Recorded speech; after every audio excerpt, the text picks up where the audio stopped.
In the name of Allah, who came in a person of Master Farad Muhammad, to whom all holy praises are forever due, I bear witness that there is no God but Allah, and I bear witness that the most honorable Elijah Muhammad is his living and exalted Christ, and that the honorable Minister Louis Farrakhan is their divine reminder, the apostle of God in our midst, and to me the proof that Allah did not stop intervening in our affairs in 1975. In their names, I greet you, mighty men of FOI, here at number 4. Assalamu alaikum. Please, thank you, sir. I am tremendously honored to Brother Student Regional Captain Aaron, to Brother Student Regional Minister Abdul Qadir, to the brothers here of the righteous army here in D.C. Thank you for your presence. Thank you for this opportunity, Brother Captain, to share a word or two with the soldiers here in D.C. I've had a wonderful time since Friday. D.C. is a powerful city. Had a wonderful time at dinner with Brother Captain Aaron and the brothers, and he was inspiring me with history of this city that I had a general outline of, but he gave me some sweet details. I want to not be long. I get right into what I would like to say so as not to abuse your time here late Monday night. If we were to title my brief comments tonight, it would be Brothers, Soldiers, and Black God Protocol. Brothers, Soldiers, and Black God Protocol. I came to Islam as a 5%er.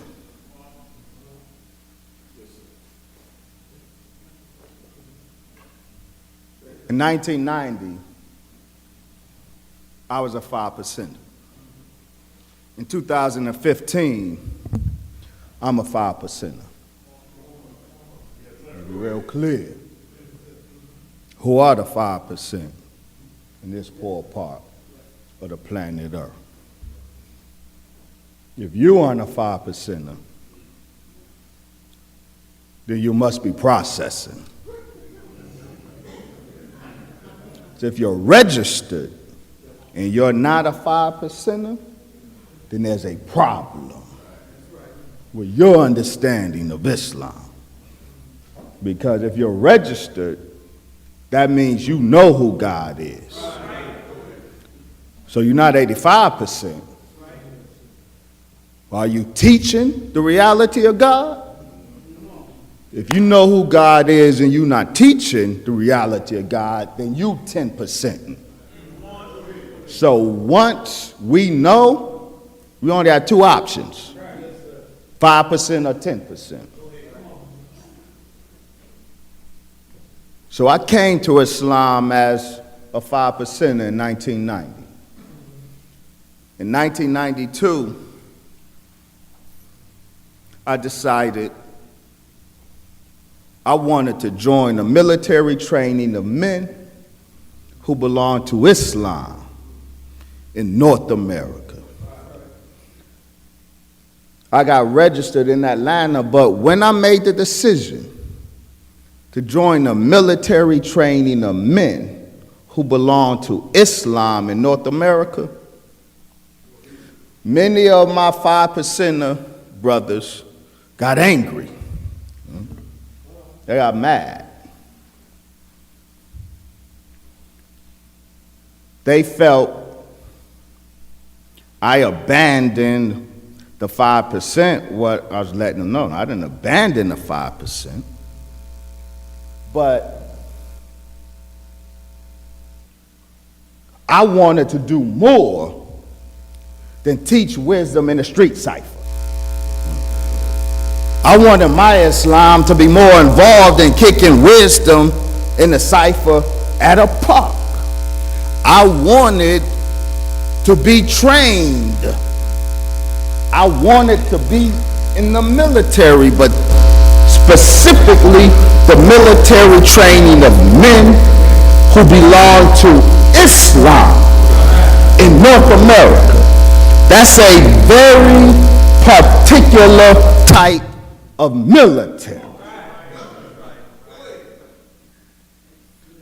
Thus my subject, brothers, soldiers, and Black God protocol.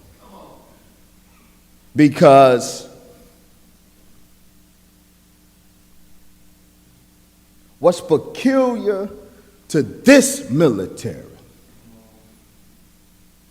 is very different from the devil's military. This military is anchored in a righteous brotherhood.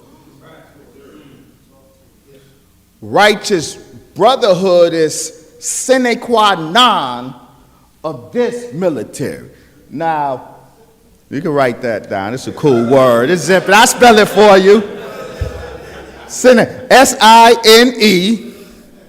So qua, Q-U-A, non, N-O-N. You can impress your peoples with it. Sine qua non.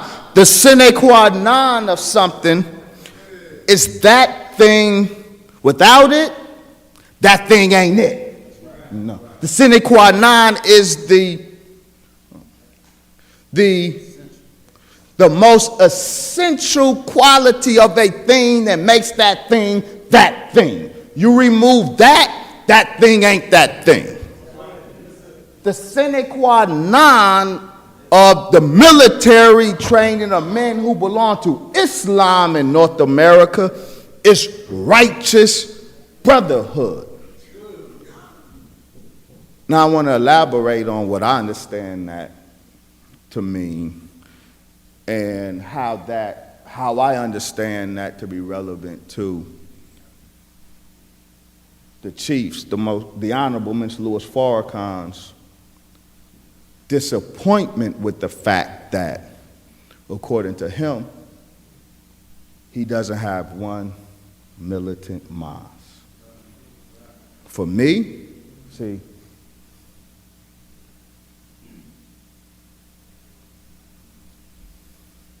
we have soldiers who aren't brothers. If we do soldiery outside the context of real brotherhood, then we're not going to have the type of militancy that God is looking for. When I joined the military training of men who belong to Islam in North America, there is a brotherhood, a specific type of brotherhood that made soldiering in this army a beautiful experience.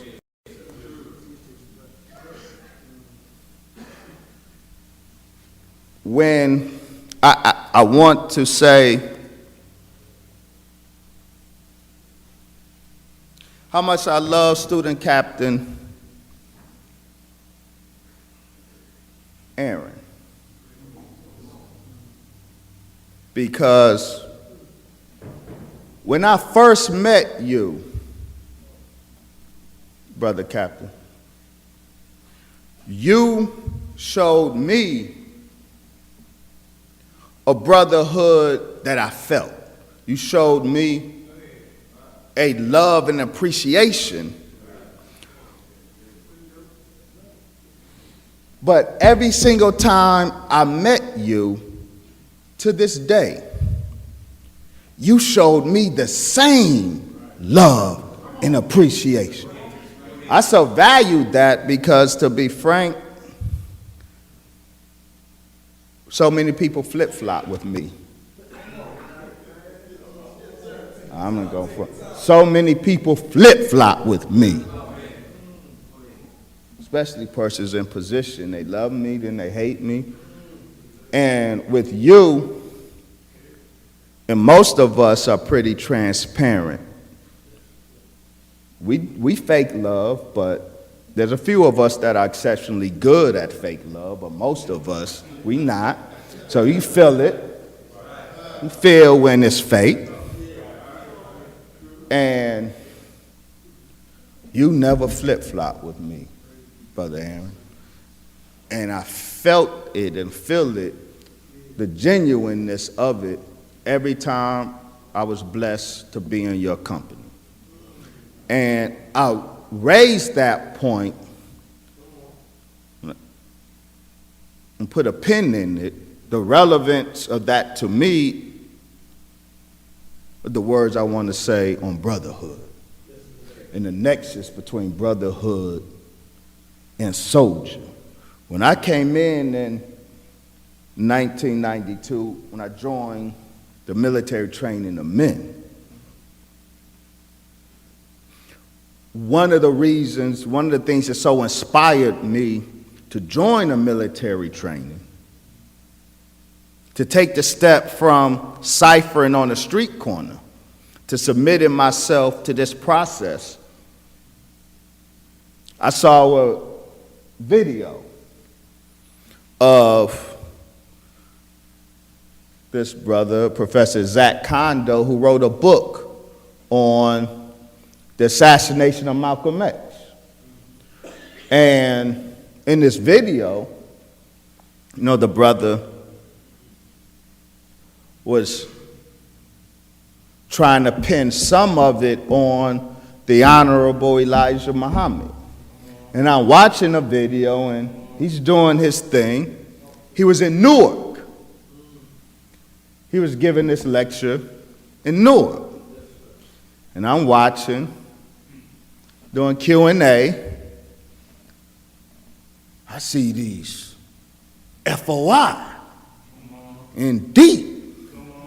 And one of them stand up. It's Abdul Qadir Muhammad.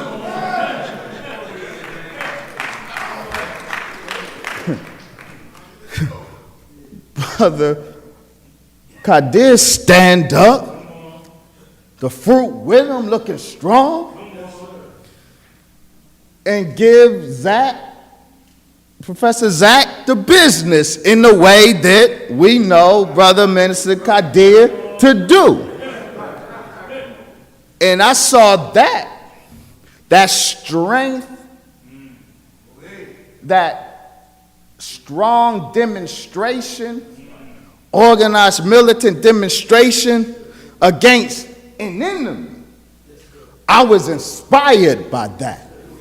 And as I shared with Brother Minister Qadir when we had the opportunity yesterday to speak in his office, that was one of the moments that inspired me to join a military training of men who belong to Islam in North America. And I shared with him, I shared with us, the Nation of Islam that I fell in love with is a Nation of Islam that they built in the 80s and 90s. That's the Nation of Islam that I fell in love with, that grabbed me. So every time I see them, I have to salute them and honor them because they built the nation that got me. They helped Farrakhan. They were the helpers of Farrakhan that made the nation that I love.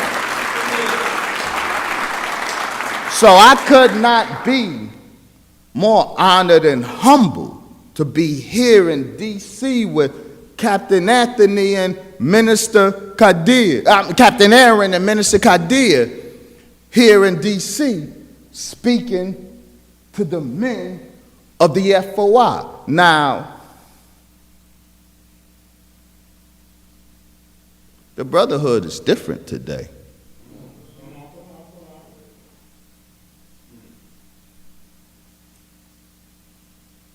And I believe that's one reason there is no militant mosque.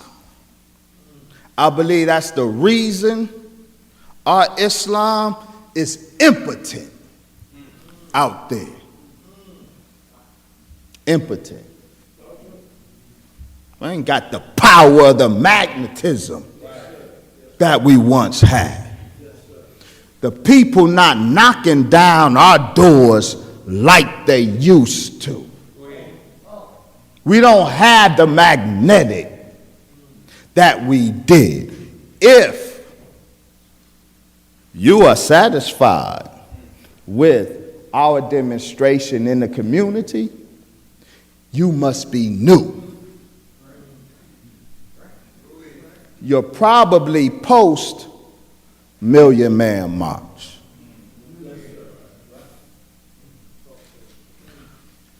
Because those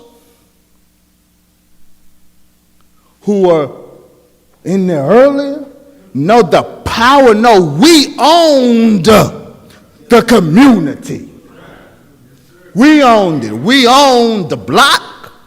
We are on the street block, and we own the intellectual block. We own the block, and we own the college campuses. We had the greatest intellectual muscle, and we had the greatest physical muscle. That's why in The Wire, right? You know Muzan in The Wire, the character? The FOI hitman? He represented both physical muscle, but intellectual muscle. He always had a gun in one hand and a Wall Street Journal in the other. See?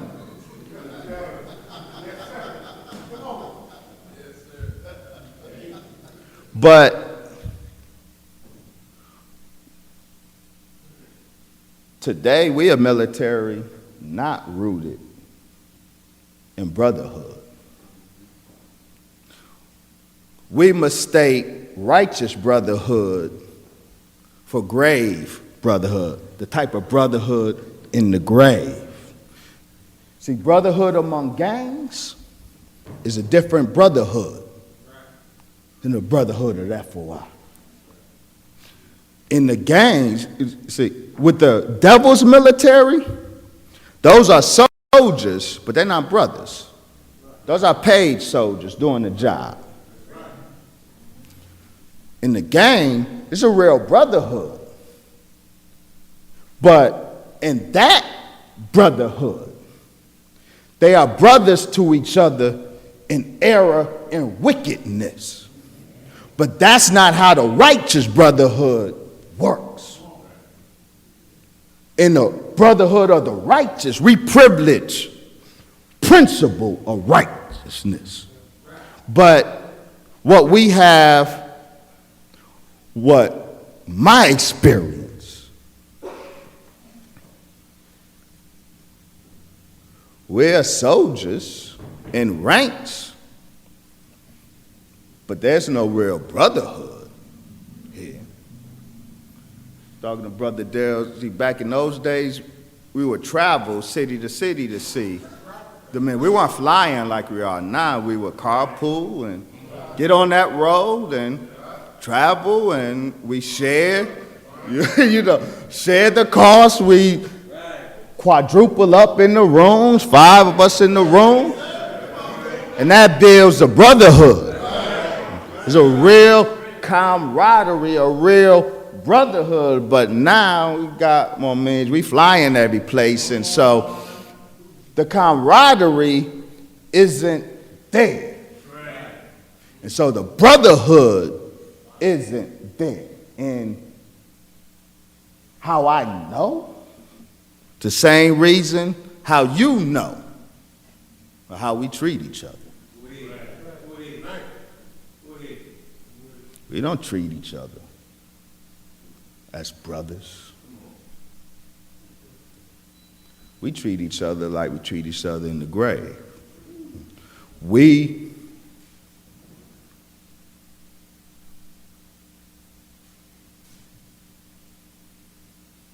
violate black God protocol in our dealing with each other. See, what I mean by black God protocol.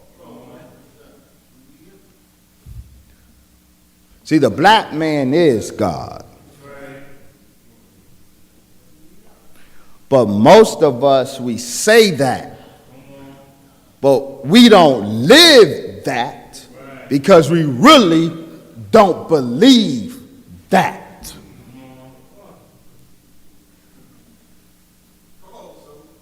We can't accept, we are convicted of that. We cannot treat each other properly as brothers. If you don't recognize me viscerally as a God, you aren't going to treat me. You're not going to handle me like you're supposed to handle me.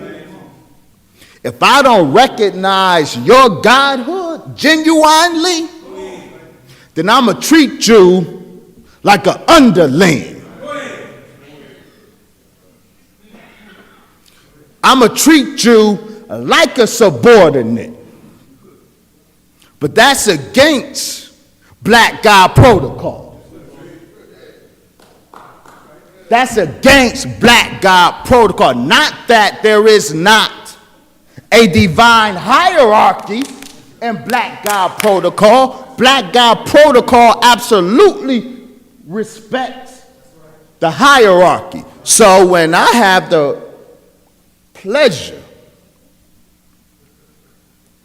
of going before the Honorable Brother Minister Farrakhan, we have the research team meetings or in any context, we go in, we bow to that black God. I understand something. Understand something. If you don't accept anything else about your brother, know that, right or wrong, I absolutely am convinced that I'm God. If you don't know nothing else about me, you can condemn me as arrogant, you can condemn me as not knowing the teaching. I will talk you down. I can intellectually defend my godhood, and I can defend yours, right? But even if you're inclined to dismiss my confidence and my godhood as arrogance, you know I am absolutely convinced of my godhood. I'm very comfortable in my skin.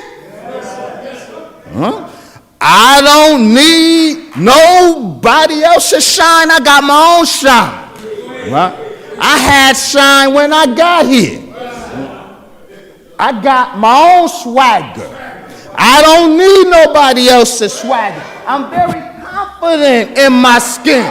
Right? So when I go before Farrakhan, his godhood compels all gods to bow down, right? Because his is a greater godhood.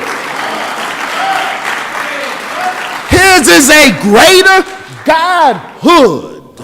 And black God protocol requires that we recognize not just each other's godhood, but we recognize the greater godhood among us and salute it and bow to it.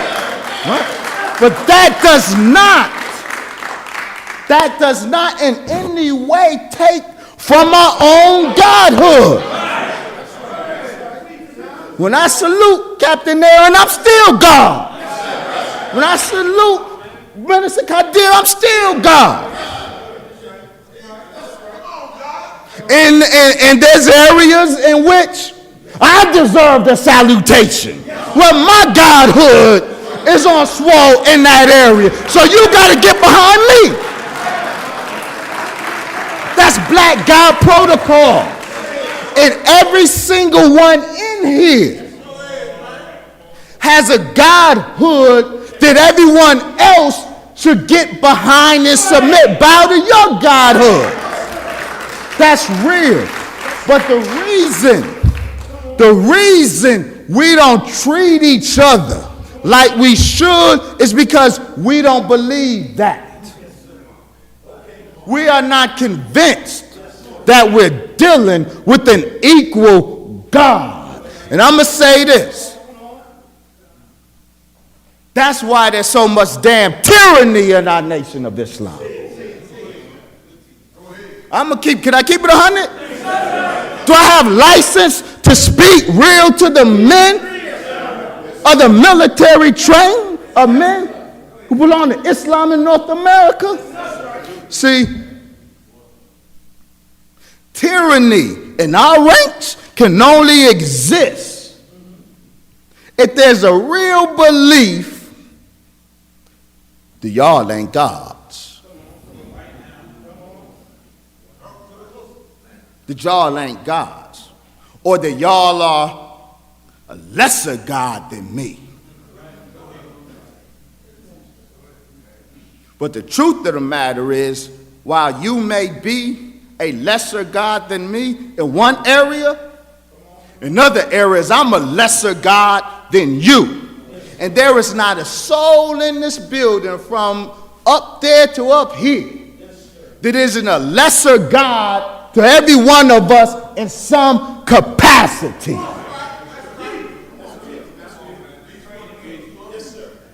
Recognizing that fact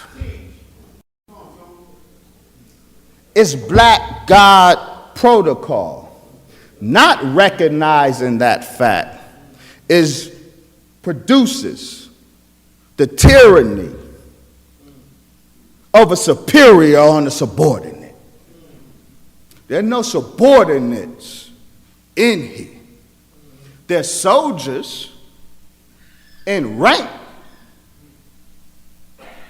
And there's a hierarchy. And you respect, and there's a chain of command. We respect the chain of command. But this is Allah's chain of command. It's not Satan's chain of command. It's a chain of command operated and executed by gods.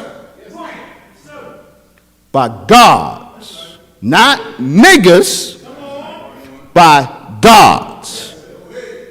And by Allah's grace, Brother Minister Kadir and I had a wonderful discussion yesterday, and I'm thankful that we did.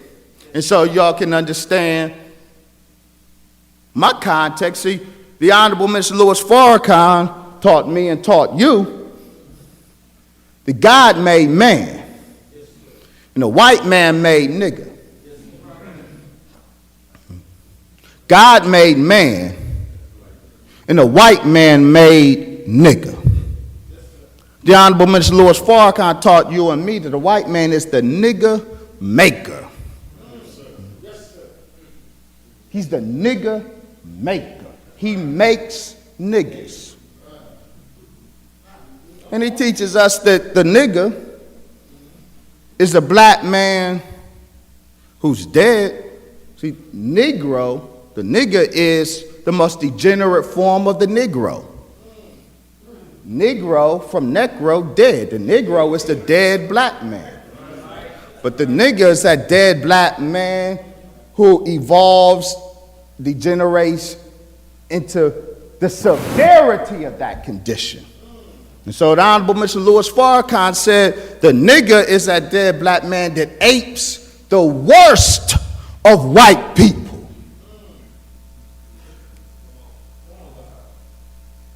The problem is a chain of command operated by niggers instead of gods in God's house. God is as God does. Nigga is as nigga does.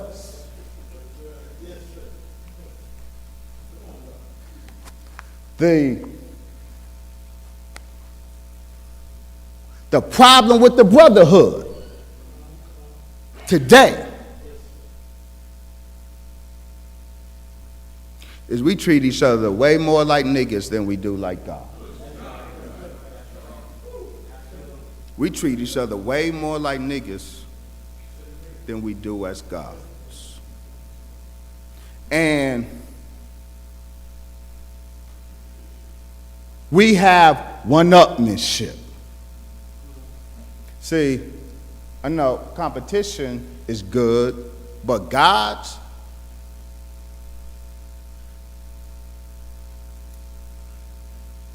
we don't necessarily compete with each other. We each strive for excellence. And our excellence, my excellence in one area may exceed your excellence in that area. Say all praises due to Allah. Your excellence in an area may exceed my excellence in an area. I say all praises due to Allah. But the nigga is envious. The nigga is jealous. And the nigga wants to one-up. One-upmanship is not a part of black God protocol. One-upmanship is a way of the grave. That's a way of the grave. Black God protocol recognizes. See, don't, you can say this is competition, but when I greet my brothers, notice, I'm determined to bow lower than you. You agree? I agree. And sometimes we get in, I guess, a righteous competition. And I'm trying to get down lower than you. Because I'm trying to recognize, let you know that I recognize it in you. There's some greater godhood in you that's in me. I want you to genuinely feel that.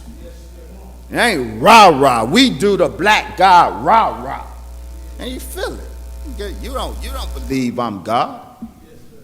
I'm a brother God. If you did, you would not have come to me like that. I would not have come to you like that. There is no righteous brotherhood. The glue of the brotherhood, the mortar of these bricks is Islam. But what does that mean? What is Islam? The point of Islam is to make us gods. That is Islam. The Most Honorable Elijah Muhammad said he came to make us gods. He said, when you become gods, so you can go. He said, but don't go prematurely, or you got to come back and get some more.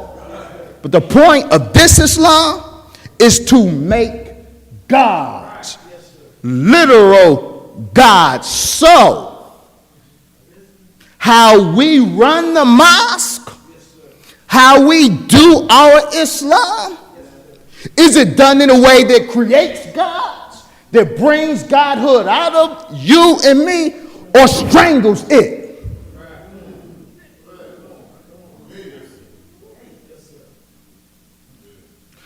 A properly functioning mosque, study group, or just cipher brings out the godhood in us, creates the circumstance that facilitates every single one of us achieving our godhood. And you can tell that that's a mosque, that that's a collection of brothers and sisters who really believe this because they treat each other like they know they're dealing with God. But for real, how many times have you felt that? How many times when you deal with your brother did you really feel this man bear witness that I'm a God? But we treat each other. The world has come into the mosque. More specifically, the world has come into the brotherhood. And so we're soldiers, but in so many cases around our nation, we're not the best or most powerful soldiers we can be because we're not the brotherhood that we once were. Now, Black God protocol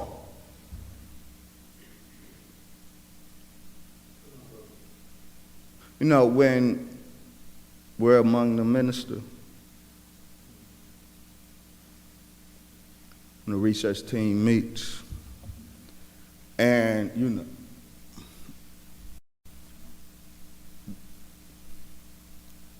the eeriest, but one of the most eeriest but beautiful things about the Honorable Brother Minister Farrakhan, maybe 7 of us, when he asks our opinion, go around the table. And it doesn't matter how long.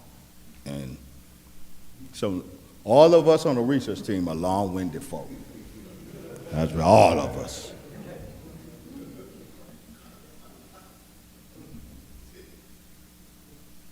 The minister hangs off every single word that we say. He sits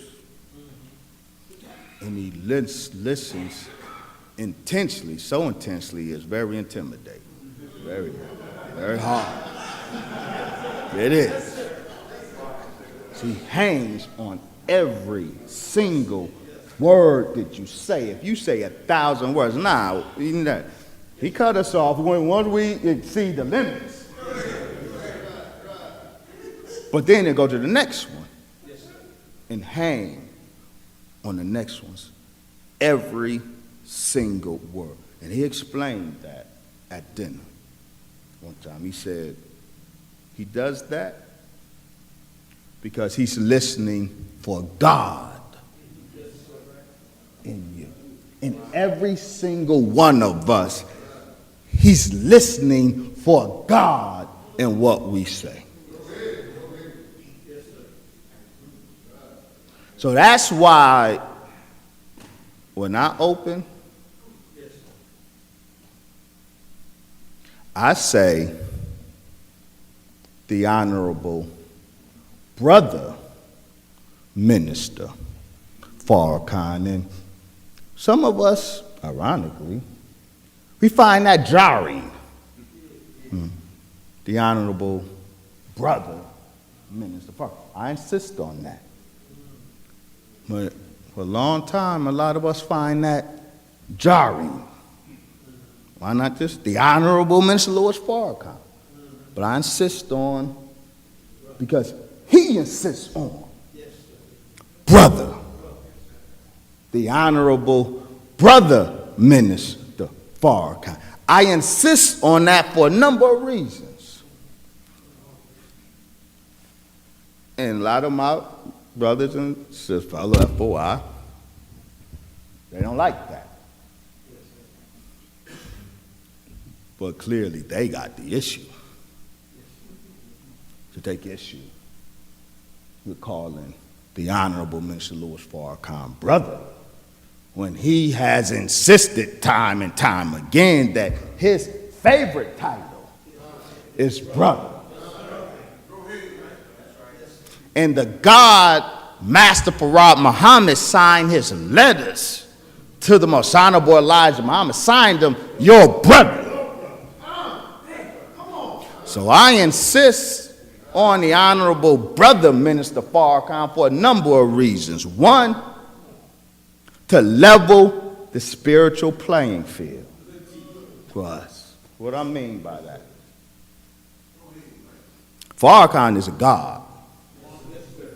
No, hold on. Let me quiet. All of us here gods. Well, Farrakhan is a god in a little different way. In that Farrakhan is actually articulating some of his godhood.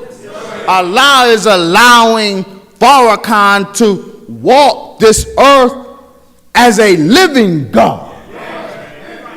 His godhood is manifest. No, he's not manifesting yet all of his godhood. It's a process. But he is manifesting before us gods. And I shared with him. We had dinner one time. See, why I love that man like I do?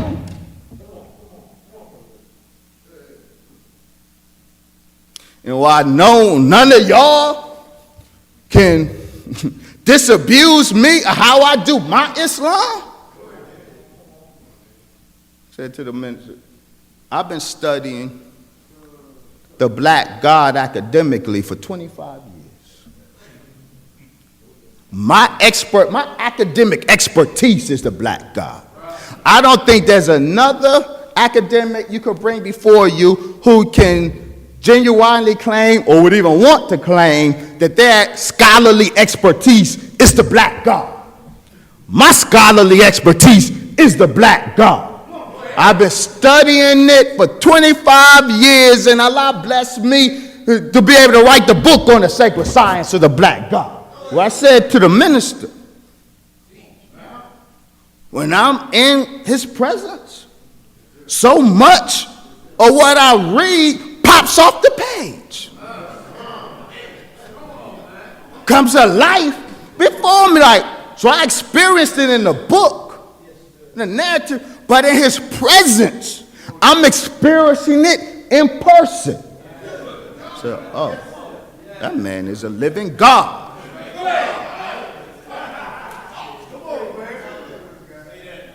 But the purpose of his godhood, the purpose of Allah, I believe, unlocking before us and among us a portion of his godhood is not for us to make the Christian error. What is a Christian error? The Christians aren't wrong for recognizing the godhood of Christ. Christ was God. Jesus, 2,000 years ago, was a God. That error, the Christian error, is making godhood exclusive to Christ and believing that that necessitates worship of Christ.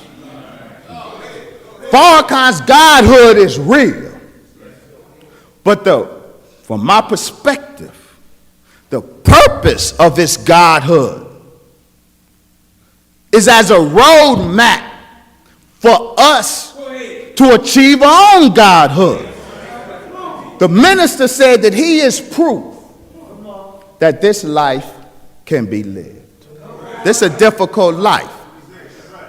The fruit, the reward of living this life is successfully living this life is our godhood. That's why the Honorable Elijah Muhammad said he came to make us gods.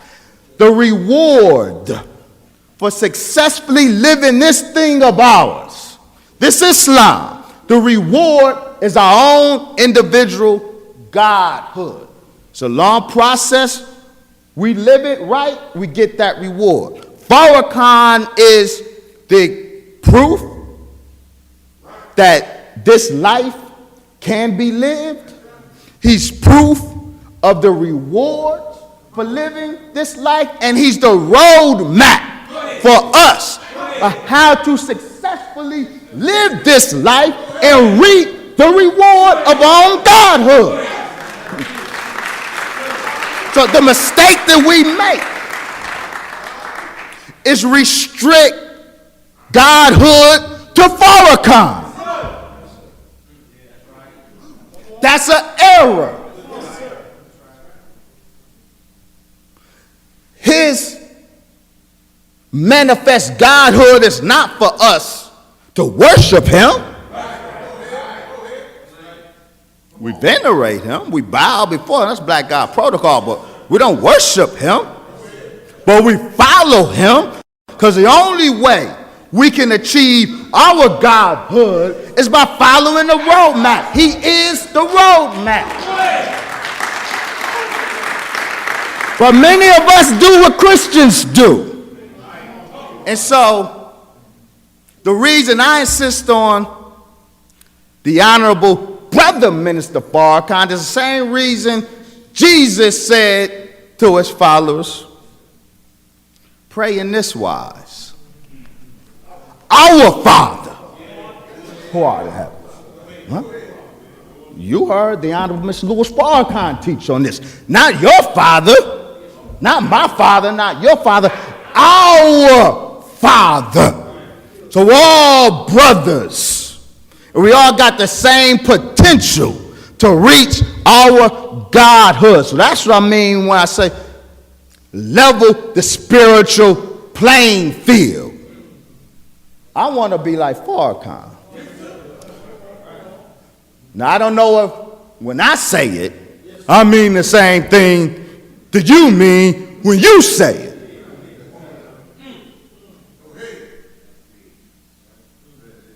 I don't know how you want to be like Farrakhan.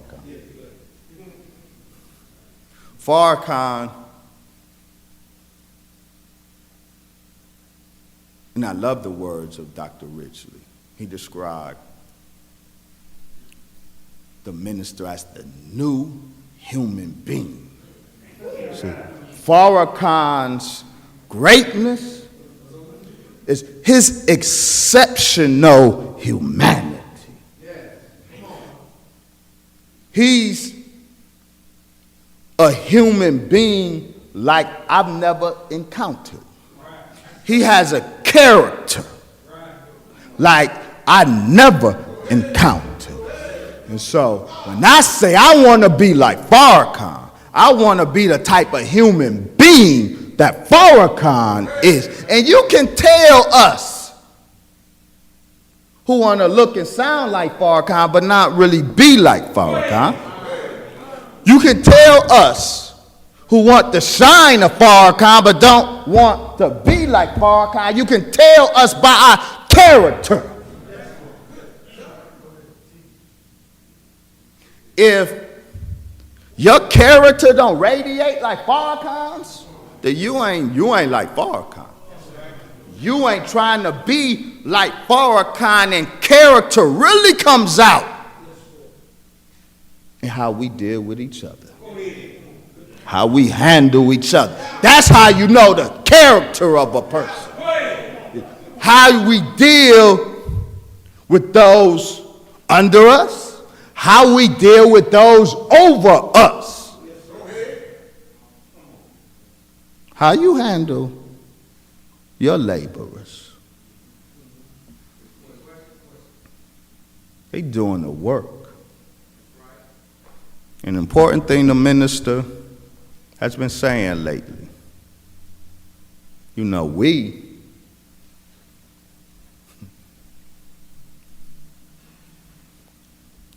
so egocentric. The world revolves around us. And so if a laborer, one of Farrakhan's workers, who's doing a work for him that far transcends us, if he or she mishandles us, he or she may very well be wrong in that matter. But that don't mean they don't have no value in this work. Huh? But because they mishandled it, because they offended me. They offended me. So that means they ain't got no value. Get rid of them. Get rid of them. That's egocentric. This work don't revolve around us. We got to recognize that. Even when so how do we respond? Do the laborers not have license to grow into their godhood? You and I didn't achieve our godhood. We've offended people along the way. You best believe.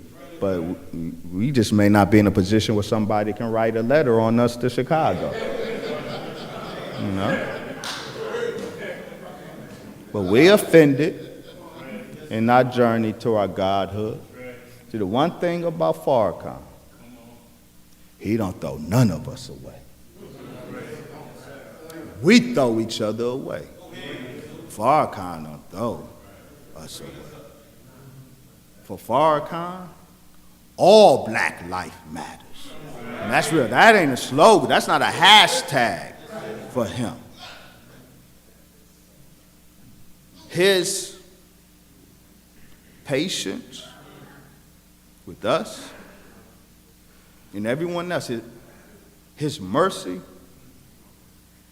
which is inhuman, is an outgrowth of his specific character. When I say I want to be like Farrakhan, I want his character. But when I say that, you judge the sincerity of that by how I treat you. You judge the sincerity of those of us who claim to want to be like Farrakhan. Judge it. Judge the sincerity of it by how we treat you, or how we're at least trying. That don't mean we're not going to make a mistake. See, we used to say when I came in, as Wesley X, I was told that means Wesley X nigga. That's what I was taught in my processing class. The X meant I'm now entering on a path to being an ex-nigga. I don't know, some of y'all may have had a different processing class. In my processing class, that's what I was taught. That this process, that Islam, the journey of Islam is the process of de-niggification. It's a process of de-niggification. Resurrection is another name for de-niggification. Wesley the ex-nigger. But, see, that's a process. It's a process. Because resurrection is a process. But we cannot use that as a license to keep being a nigga with each other.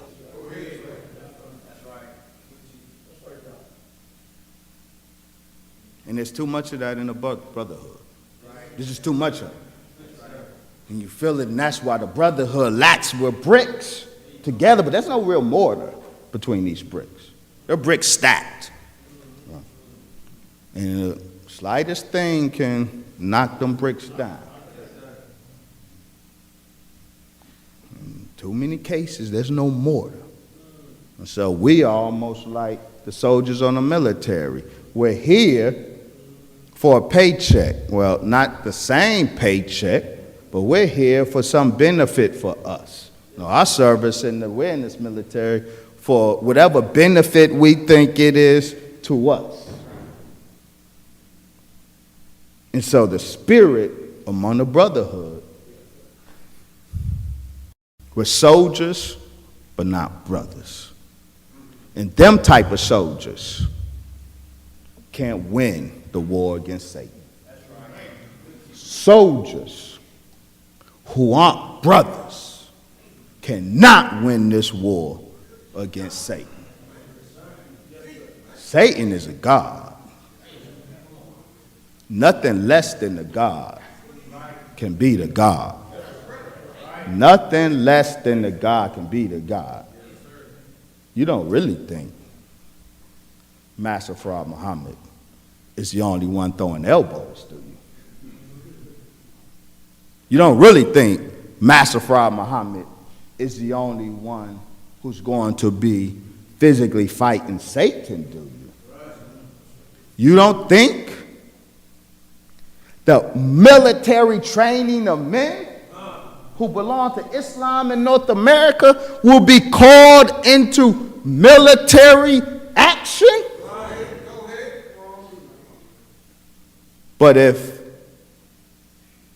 when that call comes, if we are not the military training of men who belong to Islam, if we're a different type of military training of men, then we're not going to win.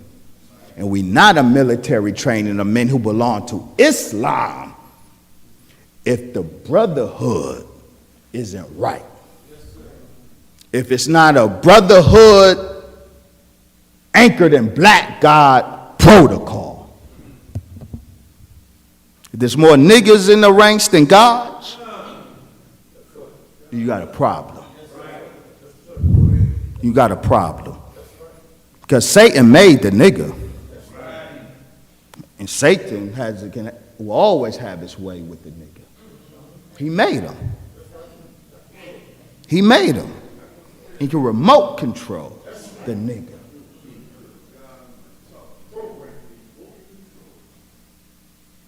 It's going to take gods, a brotherhood of gods, to defeat Satan. But, and I'm going to close on that.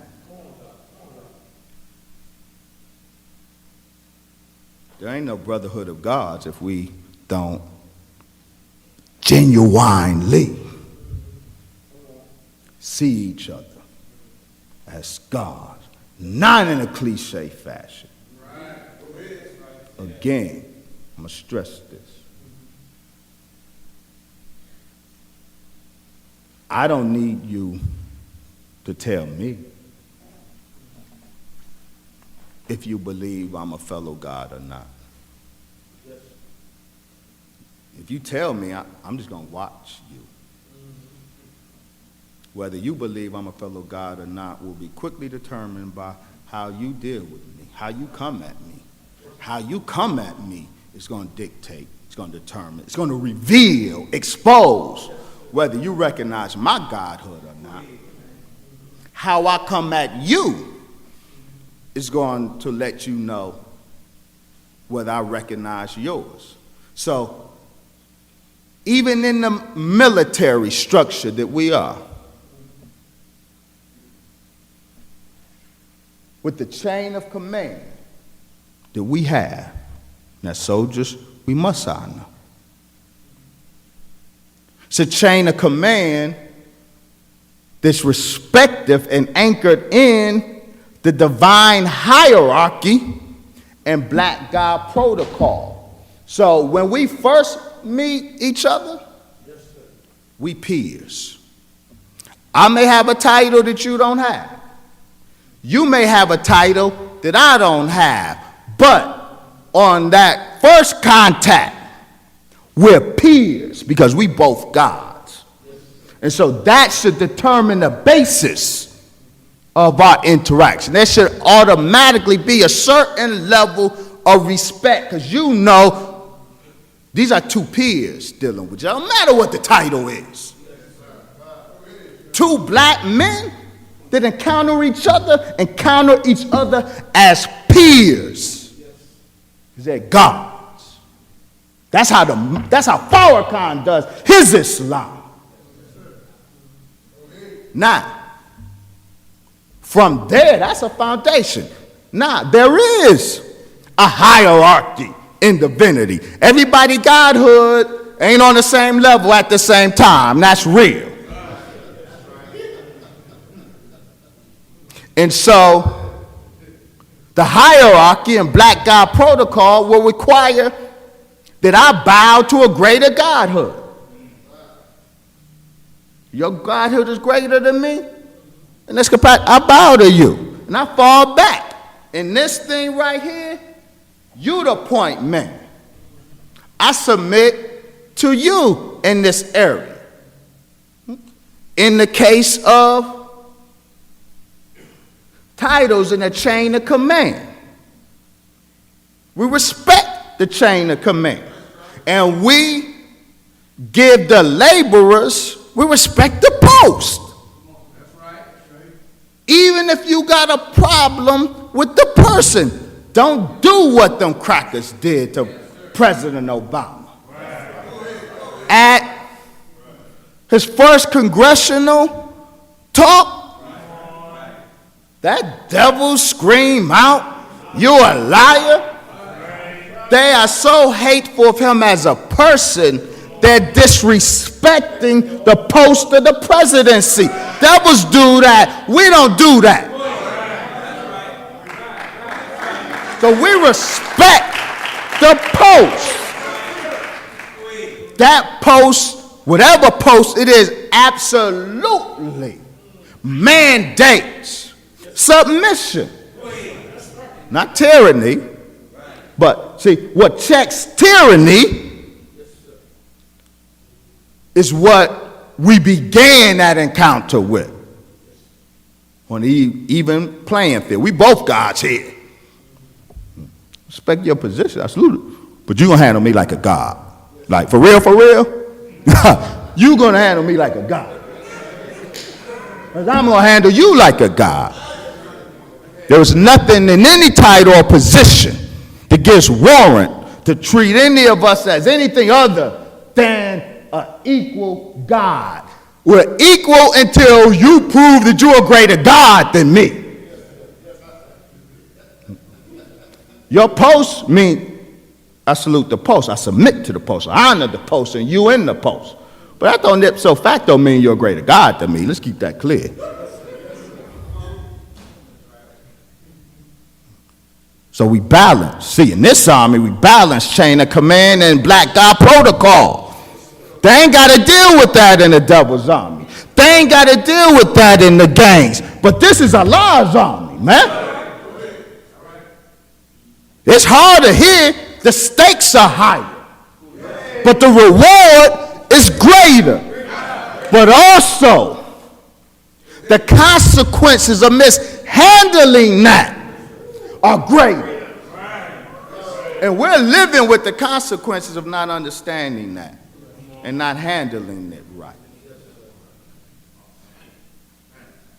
So brothers, soldiers, and Black God protocol. Black God protocol, to me, lets us know how brothers can be soldiers and how soldiers do brotherhood. Assalamu alaikum.